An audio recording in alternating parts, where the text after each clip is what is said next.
बिस्मिल्लाहिर्रहमानिर्रहीम। कारोबारी दस्तक के एक और एपिसोड के साथ मैं हूं सिद्दीक सरवर।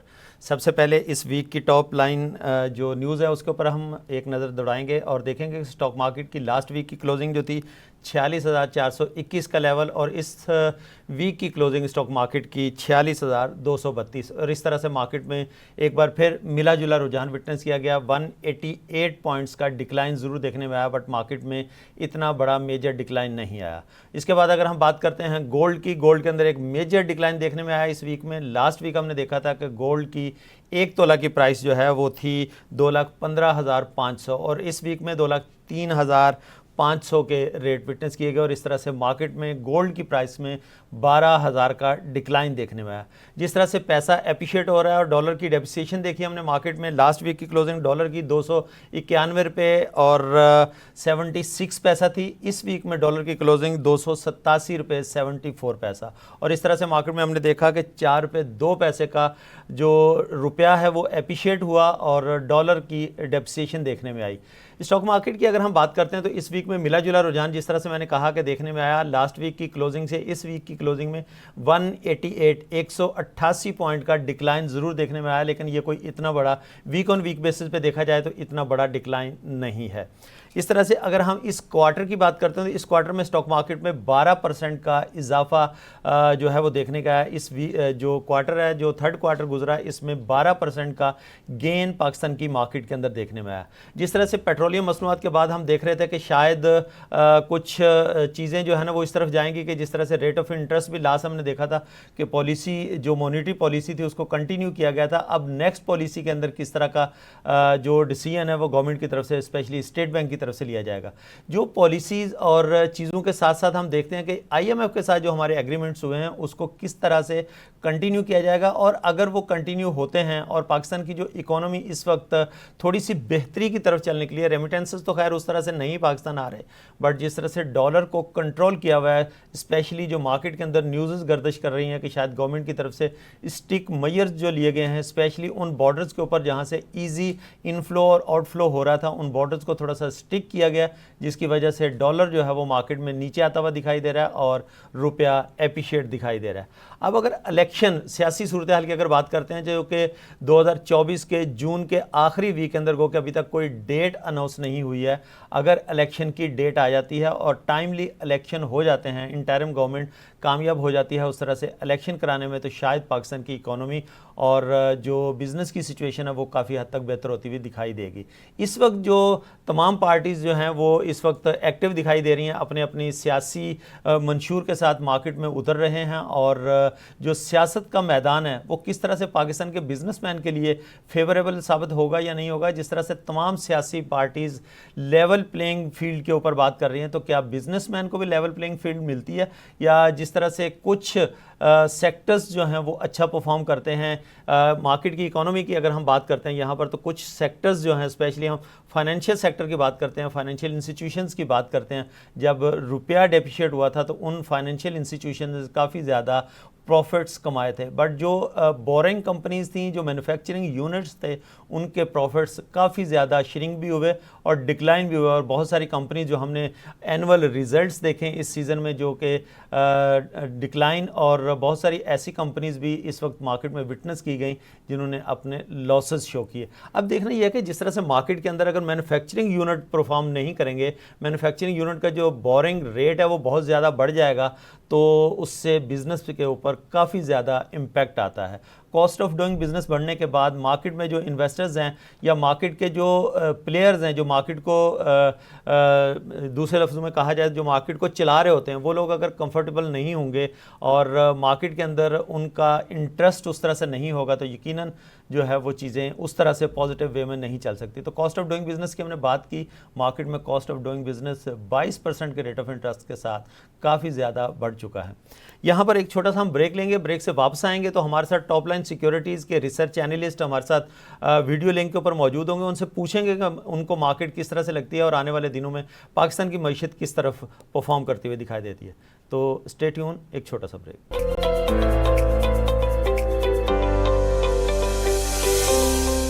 वेलकम बैक नाजरीन। ब्रेक के बाद दोबारा खुश आमदीद कहता हूं। जिस तरह ब्रेक पे जाने से पहले हमने बात की थी कि स्टॉक मार्केट इस वीक में रेंज बाउंड सिचुएशन में रही, लेकिन डॉलर के अंदर हमने डिक्लाइन देखा और गोल्ड की प्राइसेस के अंदर अच्छा खासा डिक्लाइन, एक तोला की प्राइस के अंदर तकरीबन कोई 12,000 रुपये का डिक्लाइन देखने में आया। अब अगर हम स्टॉक मार्केट की बात करते हैं कि 188 पॉइंट का डिक्लाइन वीक ऑन वीक तो रहा, लेकिन ये कोई इतना ज़्यादा मेजर डिक्लाइन नहीं है। ये एक रेंज बाउंड सिचुएशन को भी जो है ना वो मिला जुला रुझान भी हम कह सकते हैं इस वीक मार्केट का रहा। यहाँ पर मेरे साथ वीडियो लिंक के ऊपर मौजूद हैं टॉप लाइन सिक्योरिटीज़ के रिसर्च एनालिस्ट हैं जनाब नशीद मलिक साहब। अस्सलाम वालेकुम नशीद साहब। वालेकुम सलाम सिद्दीक साहब, कैसे हैं आप? जी अल्लाह का शुक्र। नशीद साहब आप कैसे हैं? कि आपने शो पे इनवाइट किया। जी थैंक यू। जी, आपने शो पे इनवाइट किया। जी वेलकम वेलकम। नशीद साहब ये बताइएगा, इस वक्त स्टॉक मार्केट की जो सिचुएशन विटनेस की जा रही है, इस वक्त मार्केट में 188 पॉइंट का डिक्लाइन इस वीक में तो ज़रूर रहा, बट ओवरऑल अगर हम थर्ड क्वार्टर की बात करते हैं तो कोई 12% का इंक्रीज इस क्वार्टर में देखने में आ रहा है, थर्ड क्वार्टर में। तो क्या समझते हैं इन्वेस्टर्स का कॉन्फिडेंस बहाल है मार्केट में? जी, अच्छा, अगर हम इसको एनालाइज करें, इस गेन को, इस क्वार्टरली गेन को, तो हम देखेंगे कि जो गेन हुआ है वो सारा का सारा पहले महीने में हुआ है, जब आईएमएफ की अनाउंसमेंट कि पाकिस्तान को डॉलर्स, पाकिस्तान एक नए प्रोग्राम में जा रहा है, तो वो पहले महीने में ही, जो कि जुलाई का महीना था, उसी महीने में सारा का सारा गेन देखा गया है। बल्कि इनफैक्ट आप अगर देखें कि अगस्त और सितंबर के महीने में तो मार्केट अपने पीक से नीचे आई है, क्योंकि मार्केट जो है वो ऑलमोस्ट 49,000 का लेवल भी टच करने वाली थी, लेकिन मार्केट इस टाइम पे 46,500 और 47,000 के लेवल्स के बीच घूम रही है। तो मार्केट एक्चुअली पिछले लास्ट 2 मंथ्स में डिक्लाइन किया है, ना के बढ़ने के बजाय। तो ओवरऑल तो मार्केट का सेंटिमेंट इंप्रूव हुआ है, स्पेशली जिस तरह के स्टेप्स लिए जा रहे हैं अभी रिसेंटली, वो पॉजिटिव है मार्केट के लिए, जिसमें से एक करेंसी के ऊपर कंट्रोल लेके आना है। लेकिन उसमें भी ये है कि वो यूजली देखा ये गया है कि जब करेंसी इतनी रैपिडली नीचे आती है तो मार्केट चलती है। लेकिन अब लोग थोड़ा सा वेट कर रहे हैं और देख रहे हैं कि ये चीज कितनी ना सस्टेनेबल है, कि क्या वाकई एक प्रैक्टिस को रोक दिया गया है परमानेंटली, कि जो कि डॉलर स्मगल होते थे या हवाला से डॉलर जो है आते थे। तो अभी लोग थोड़ा सा फिगर्स का वेट कर रहे हैं कि सितंबर के रेमिटेंसेस के नंबर कैसे आएंगे, एक्सपोर्ट्स के नंबर कैसे आएंगे। अगर वो फिगर्स अच्छे आ जाते हैं तो आई थिंक मार्केट को एक बड़ा अच्छा बूस्ट मिलेगा। फिर उसके अलावा ये कि अभी आईएमएफ का रिव्यू भी बहुत करीब है, तो उससे रिलेटेड भी कुछ मेजर्स हैं, जैसे कि अभी गैस प्राइस का इंक्रीज लेना है गवर्नमेंट ने दोबारा। एक गवर्नमेंट ने पहले गैस प्राइस का इंक्रीज लिया था फेब्रवरी में, जो कि एप्लीकेबल था जनवरी 1 ऑनवर्ड्स। अभी गवर्नमेंट गैस प्राइस का फर्दर हाइक लेगी, जो कि इफेक्टिव होगा जुलाई 1 2023 ऑनवर्ड्स, मतलब वो बैक डेटेड इफेक्टिव हो जाएगा। अच्छा निशित साहब, ये तो सारी चीज़ें हैं, ये तो मार्केट के ऊपर इनका इम्पैक्ट आता ही रहता है। असल में पेट्रोलियम मसनूआत के ऊपर काफ़ी ज़्यादा बात की जाती है कि इन्फ्लेशन जो है ना वो पेट्रोलियम मसनूआत से काफ़ी ज़्यादा लिंक होता है। तो जब से केयर टेकर गवर्नमेंट आई है उसके बाद से हमने देखा 2 दफ़ा इन मसनूआत में काफ़ी इजाफा हो चुका है। आप क्या समझते हैं अभी जो मार्केट में न्यूज़ गर्दिश कर रही है, डॉलर की भी थोड़ी सी जो है ना वो सस्टेन करता हुआ दिखाई दे रहा है और इंटरनेशनल मार्केट में भी पेट्रोलियम प्राइसेस कम हुई हैं, तो क्या आपको लगता है पाकिस्तानी मार्केट के अंदर भी पेट्रोलियम मसनूआत में कुछ कमी देखी जाएगी आज रात को? जी जी, आज आज बिल्कुल उम्मीद है कि प्राइसेस कम होगी, बोथ बोथ पेट्रोल की और डीजल की भी। तो डीजल की प्राइस कम होने से 10 से 15 रुपए की बात हो रही है कि डीजल की प्राइस 10 से 15 रुपए कम हो सकती है। तो उससे इन्फ्लेशन के ऊपर सबसे ज्यादा इम्पैक्ट आता है। अभी अभी रिसेंटली भी एक और मार्केट के लिए पॉजिटिव न्यूज ये थी कि स्टेट बैंक ऑफ पाकिस्तान ने पॉलिसी रेट फर्दर बढ़ाया या नहीं। हालांकि एक्सपेक्टेशन थी कि बढ़ सकता है। उसकी भी वजह एक यही थी, डॉलर का रुक जाना। डॉलर के रुक जाने की वजह से स्टेट बैंक ने अभी पॉलिसी रेट नहीं बढ़ाया। और अभी अगर गोइंग फॉरवर्ड ऐसी सिचुएशन क्रिएट होती है कि पॉलिसी रेट होल्ड पे आ जाता है और फिर इवेंचुअली नीचे जाना शुरू हो जाता है 22% से, तो मार्केट के लिए वो एक बहुत बड़ा ट्रिगर होगा या इंसेंटिव होगा फर्दर चलने के लिए। तो निशी साहब किस तरह से आप जब देखें ना, स्टेट बैंक की मॉनेटरी पॉलिसी जब अनाउंस हुई थी उस वक्त इन्फ्लेशन का जो रेशो था वो 27.14% बताया गया था, जो कि मई और जून में हमने 38% देखा था जब ये डिक्लाइन हुआ, लेकिन पेट्रोलियम मसनूआत की प्राइसेस उसके बाद बढ़ी थी। अब अगर हमारी आईएमएफ के साथ जो हमारे ऑलरेडी एक जो भी हमारे रूरल रेगुलेशन या जो भी हमारे कॉन्ट्रैक्ट साइन हुए थे, क्या हम समझ सकते हैं कि वो कंटिन्यू रहेंगे, जो कि हमें बहुत सारे दोस्त ममालिक की तरफ से भी फंड्स लेके आने थे? तो क्या आप समझते हैं कि आगे जो हमारी जो लिंक है उससे आईएमएफ के साथ चीज़ें वो कंटिन्यू रहेंगी? जी जी, वो बिल्कुल कंटिन्यू रहेंगी, क्योंकि उसके बगैर हमारा सर्वाइवल नहीं है। वो बिल्कुल कंटिन्यू रहेंगी। अभी अगला रिव्यू जो है वो नवंबर दिसंबर में है, नवंबर के आखिर में, दिसंबर में आईएमएफ का अगला रिव्यू है। फिर एक और रिव्यू होगा, तीन टोटल रिव्यू थे, एक डिसबर्समेंट हो चुकी है। तो डेफिनेटली ये जो है ना, उससे रिलेटेड वो गैस प्राइस इंक्रीज और इलेक्ट्रिसिटी टैरिफ जो बढ़े जा रहे हैं, ये सारी उसी की चेन है। और अभी आप देखेंगे गैस प्राइस इंक्रीज की वजह से, गैस प्राइस जो इंक्रीज होने का जो एक एक्सपेक्टेशन है, उसकी वजह से फर्टिलाइजर सेक्टर भी थोड़ा सा प्रेशर में रहा है पिछले इस क्वार्टर में। जी निशित साहब, जहाँ पर आपने इसकी गैस प्राइसेस की और उसकी बात स्टील की वगैरह की जी, प्राइसेस नीचे आई हैं तो। जी मैं ये कह रहा हूँ कि जितनी भी हमारी मैन्युफैक्चरिंग यूनिट्स हैं स्पेशली, वो तो इलेक्ट्रिसिटी और गैसेस के ऊपर बहुत ज़्यादा डिपेंड कर रहे होते हैं और उनका रॉ मटेरियल भी खास करके इम्पोर्टेड है। तो ये आप क्या समझते हैं कि जब उनकी बैंक से रेट ऑफ इंटरेस्ट भी हायर रेट ऑफ इंटरेस्ट हैं, उनकी जो कॉस्ट ऑफ जो डूइंग बिजनेस है, जो वो उनको बोरिंग है, वो रेट इतना ज़्यादा है, तो वो कैसे प्रॉफिट में जा सकते हैं और इंडस्ट्रीज ग्रो कैसे करेगी? अभी तक तो हमने यही देखा है कि कंपनीज की प्रॉफिटेबिलिटी अच्छी चल रही है। अब गोइंग फॉरवर्ड देखते हैं वो कब तक सस्टेन करने कर पाते हैं। लेकिन आई थिंक हमारी यहाँ कंपनीज ने इस साइकिल में यही किया है कि जो भी कॉस्ट प्रेशर्स हैं वो अभी तक पास ऑन कर रहे हैं कंज्यूमर्स के ऊपर। उनकी वॉल्यूम टर्म्स में तो शायद थोड़ी बहुत सेल्स गिर गई हैं, लेकिन वैल्यू टर्म्स में वो प्रॉफिटेबिलिटी में है। अगर आप देखें कि इवन दो सीमेंट के वॉल्यूम्स, अगर आप सीमेंट सेक्टर को देख लें कि सीमेंट के वॉल्यूम्स डाउन है, लेकिन उसके बावजूद सीमेंट की कंपनीज हैं वो रिकॉर्ड प्रॉफिटेबिलिटी दिखा रही हैं। उसकी वजह यही है कि उन्होंने अपनी बैग की प्राइसेस इतनी बढ़ा दी हैं कि वो जो है उसको जो है ना ऑफसेट कर रही है वॉल्यूम्स को। हाँ, कुछ सेक्टर्स हैं जो कि बहुत प्रेशर में हैं और आगे भी प्रेशर में रहेंगे, सच एज ऑटो सेक्टर है, कि ऑटो सेक्टर के वॉल्यूम्स बिल्कुल डाउन है हम्म। और उनकी प्रॉफिटेबिलिटी भी उस तरह से नहीं। तो ये पिक एंड चूज होगा। कुछ सेक्टर्स बहुत ज्यादा इम्पैक्ट रहेंगे, हो रहे हैं और आगे भी रहेंगे, और कुछ सेक्टर्स हैं वो इस प्रेशर को फेस कर रहे हैं और वो आगे जो है। जिस तरह से आपने ऑटो इंडस्ट्री की बात करी, आप अगर देखें मार्केट में कंपैरिजन करें आप इंपोर्टेड गाड़ियों के साथ अपने लोकल मैन्युफैक्चरर को, एक तो मैन्युफैक्चरिंग बहुत सारी यूनिट्स जो है ना वो इस वक्त शट डाउन पे हैं, बहुत सारी इंडस्ट्री जो है वो इस वक्त अपने जो उनके मैन्युफैक्चरिंग यूनिट्स है वो उन्होंने क्लोज किए हुए हैं। तो आप क्या समझते हैं कि इस वक्त जो हमारी ऑटो सेक्टर इंडस्ट्री है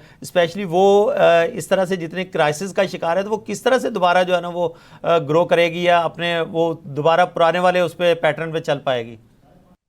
देखिए, फॉर द टाइम बीइंग तो बहुत प्रेशर रहेगा, लेकिन ये वाली सिचुएशन हमेशा नहीं रहेगी, क्योंकि ये सिचुएशन एक बहुत ही यूनिक सिचुएशन है जो हिस्ट्री में कभी कभी आई है। क्योंकि अगर आप अभी देखें कि करंटली बैंक्स भी जो है वो 3 साल की सिर्फ फाइनेंसिंग दे रहे हैं गाड़ी की, और हम्म। फाइनेंसिंग की लिमिट भी हो गई है कि 40-50 लाख से ऊपर बैंक फाइनेंस नहीं कर रहा गाड़ी। अब आजकल आप गाड़ियों की कॉस्ट देखें कि जो आपकी सिविक है, जो कि 50-60 लाख रुपए की होती थी फुल वेरिएंट, वो अब 1 करोड़ तक पहुंच गया है। तो हम्म। आप उसकी सिर्फ 50% फाइनेंसिंग करा सकते हैं, बाकी आपने अपनी जेब से देना है। रेट उसके ऊपर रेट इतना है उस, ये है कि एक टाइम था कोविड का जब अब 7 साल की फाइनेंसिंग भी हो रही थी गाड़ियों की। अब गाड़ियों की फाइनेंसिंग सिर्फ 3 साल की हो रही है। तो सेल कैसे होगी? तो वो ये कि ये बड़ी यूनिक सिचुएशन है, लेकिन ये सिचुएशन हमेशा नहीं रहेगी। ये सिचुएशन गोइंग फॉरवर्ड इंप्रूव ही होगी, क्योंकि पॉलिसी रेट यहाँ पे नहीं रहेगा। पॉलिसी रेट इवेंचुअली नीचे आना है। जब इन्फ्लेशन थोड़ी सी नीचे आएगी तो पॉलिसी रेट भी इवेंचुअली नीचे आना स्टार्ट हो जाएगा।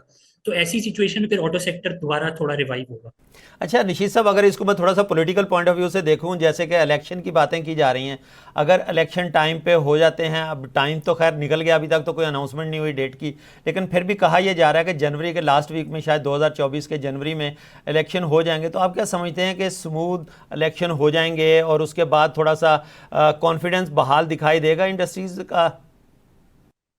जी, ऑब्वियसली मैं एक इकोनॉमी और स्टॉक मार्केट का एक्सपर्ट हूँ, तो मैं इस पे तो श्योरिटी से नहीं कह सकता कि हमारे मुल्क में इलेक्शंस कब होंगे या वो होंगे। लेकिन ये डेफिनेटली है कि इलेक्शंस की डेट अनाउंस होना और उस पर कोई सर्टेनिटी आना वो मार्केट के लिए पॉजिटिव होगा। जब पता चलेगा कि भाई अब इलेक्शन की ये एग्जैक्ट एक डेट है जिस पे इलेक्शंस हो जाएंगे, तो फिर वो एक मार्केट के लिए पॉजिटिविटी क्रिएट कर सकता है। क्योंकि लास्ट टाइम भी जब मार्केट में रूमर्स घूम रहे थे कि ये इलेक्शन की डेट हो सकती है, जो अभी आपने मेंशन भी की, जनवरी का आखिरी, जनवरी का महीना, तो क्योंकि अभी रिसेंटली हुआ ये था कि सेंसस के रिजल्ट अभी रिसेंटली आए हैं, तो वो जो सेंसस के रिजल्ट हैं उनके बेसिस पे दोबारा कॉन्स्टिट्यूएंसीज की डिलिमिटेशन होगी। तो वो कॉन्स्टिट्यूएंसीज की डिलिमिटेशन होने में 90 डेज टू 120 डेज लगते हैं। तो वो जाहिर है जब वो कंप्लीट हो जाएगा प्रोसेस, तो उसके बाद होपफुली इलेक्शंस की डेट अनाउंस होगी और फिर वो मार्केट के लिए पॉजिटिविटी लेके आ सकती है। अच्छा निशीत साहब, इस वक्त जो रेमिटेंसेस की बात की जाती है, अगर मैं यहाँ पर आईटी सेक्टर का जिक्र ना करूँ तो रेमिटेंसेस शायद हमारे जो है ना वो उसकी कंप्लीट बात ना हो पाएगी। तो आप क्या समझते हैं इस वक्त आईटी सेक्टर जो है वो एक ऐसा सेक्टर है पाकिस्तान का कि जिससे बहुत अच्छे रेमिटेंसेस पाकिस्तान लाए जा सकते हैं? तो आप क्या समझते हैं कि जितनी आईटी टेक्नोलॉजीज़ की कंपनी स्टॉक मार्केट में लिस्टेड हैं उनके रिजल्ट्स कैसे हैं? थोड़ा सा उस बारे में भी बताइएगा। अ, अगर आप रिजल्ट्स की बात करें तो रिजल्ट्स जो है ओवरऑल, तो अगर आप उनकी ब्रॉडर लेवल पिक्चर देखें तो रिजल्ट्स तो अच्छे आए हैं। आप अवेंसियन की बात कर लें, सिस्टम्स की बात कर लें, और जो है नेटसॉल की बात कर लें, तो इनमें ग्रोथ है। लेकिन पिक एंड चूज की बात है। अब जैसे सिस्टम्स एक कंपनी है जिसमें डॉलर टर्म्स में ग्रोथ है, बोथ रेवेन्यू में भी, रेवेन्यू में बहुत ज्यादा ग्रोथ है, और आपके जो नीचे अर्निंग है उसमें स्लाइटली कम डॉलर टर्म्स में ग्रोथ है। सिस्टम्स में बेसिकली हुआ ये है कि वो अपनी रेवेन्यू टर्म्स में ग्रोथ को मेंटेन कर पा रहा है, लेकिन अर्निंग्स में डॉलर टर्म्स में ग्रोथ को उस तरह से मेंटेन नहीं कर पाया, क्योंकि उसके कुछ वन ऑफ्स हुए हैं, कुछ कॉस्ट प्रेशर्स आए हैं। लेकिन गोइंग फॉरवर्ड उसमें इंप्रूवमेंट नजर आ रही है। अच्छा, मैं डॉलर टर्म्स में क्यों बात कर रहा हूँ? डॉलर टर्म्स में मैं इसलिए बात कर रहा हूँ क्योंकि जो हमारी आईटी कंपनीज हैं उनकी सेल्स सारी बाहर होती हैं, तो इसलिए इनकी ग्रोथ हमेशा डॉलर टर्म्स में देखना जरूरी है। अब अगर हम नेटसॉल पे आ जाएं तो नेटसॉल की का रिजल्ट जो है फिजिकल ईयर 23 का बहुत ज्यादा इंप्रेसिव नहीं आया। उसकी वजह यह है कि उसकी 25 से 26% रेवेन्यू में ग्रोथ है, और जो है अर्निंग्स में भी ग्रोथ है। लेकिन अगर हम उसका थोड़ा एनालिसिस करें तो हम देखेंगे कि सिंस डॉलर हमारा इतना निकल गया है, तो 25% की रेवेन्यू ग्रोथ डॉलर टर्म्स में ऑलमोस्ट नेगेटिव में ही चली जाती है। तो नेटसॉल का रिजल्ट बहुत इंप्रेसिव नहीं आया। अर्निंग्स में भी नेटसॉल में ये हुआ है कि मेजोरिटी उसकी अर्निंग जो है वो एक्सचेंज गेन्स ने डिराइव की है। तो अगर उन एक्सचेंज गेन्स को निकाल दो, जो कि डॉलर का रेट हमारा बढ़ जाने की वजह से आए हैं, तो वो भी थोड़ा सा वो है। लेकिन नेटसॉल एक ऐसी कंपनी है जो कि ग्लोबल इकोनॉमी से लिंक्ड होती है, कि बाहर जो यूरोप और यूएसए में पॉलिसी रेट चल रहे हैं ना, वो नेटसॉल की परफॉर्मेंस को बहुत डिटरमिन करते हैं, क्योंकि इसका लिंक सारा का सारा वहां के एसेट लीजिंग और फाइनेंसिंग सेक्टर से रिलेटेड है।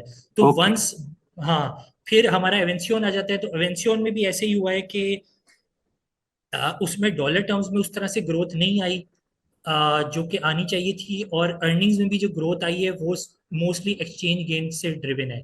लेकिन ये है कि, हाँ, लेकिन ये कि हम गोइंग फॉरवर्ड देख सकते हैं कि इनमें इंप्रूवमेंट आए, क्योंकि कुछ लोग कहते हैं कि हमारी आईटी कंपनीज ना एक एवरेज से ज्यादा अपना पोर्शन जो है अभी डॉलर्स में बाहर रिटेन कर रही थी। हम्म। उसकी वजह ये थी करेंसी की बड़ी अनसर्टेनिटी थी। लेकिन अगर ओके। अभी करेंसी में अनसर्टेनिटी आई है, तो हो सकता है कि गोइंग फॉरवर्ड आईटी कंपनीज के रिजल्ट और बेहतर आना शुरू हों, जब वो डॉलर और थोड़े पाकिस्तान में लेके आना शुरू हो जाए।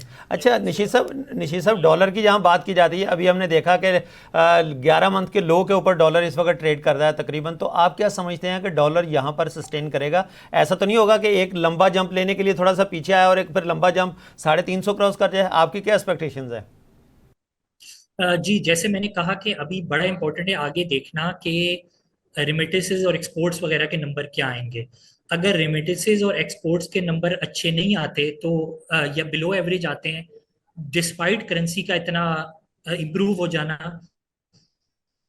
तो वो बड़ा एक नेगेटिव सिग्नल होगा, और आई थिंक लोग दोबारा फिर डॉलर की तरफ एज अ सेफ हेवन जाने की ट्राई करेंगे। बहुत शुक्रिया जनाब नशीद मलिक साहब हमारे साथ वीडियो लाइन पे आने का और अपने व्यूज़ शेयर करने का। नाजरीन, आज हमने बात करने की कोशिश की ओवरऑल पाकिस्तान की इकोनॉमी के ऊपर, जिसमें हमने देखा कि डॉलर का एक बड़ा पॉजिटिव इम्पैक्ट पाकिस्तान की मार्केट के ऊपर आया, और डॉलर के नीचे आने की वजह से बाकी की तमाम चीज़ें जो है ना वो भी काफ़ी कंट्रोल में दिखाई दी। स्पेशली जब हम बात करते हैं स्टेट बैंक की मॉनेटरी पॉलिसी का, जिसका बहुत ज़्यादा इम्पैक्ट आता है किसी भी इकोनॉमी के ऊपर, तो जो हमारे कॉस्ट ऑफ डूइंग बिजनेस है वो कि इस वक्त बड़ा हाईएस्ट लेवल के ऊपर ट्रेड करता हुआ दिखाई दे रहा है। 22% का रेट ऑफ इंटरेस्ट है।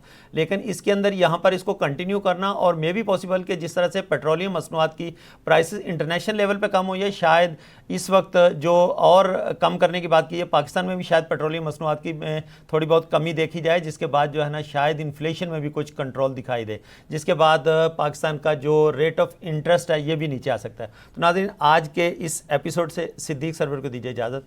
अल्लाह हाफिज़।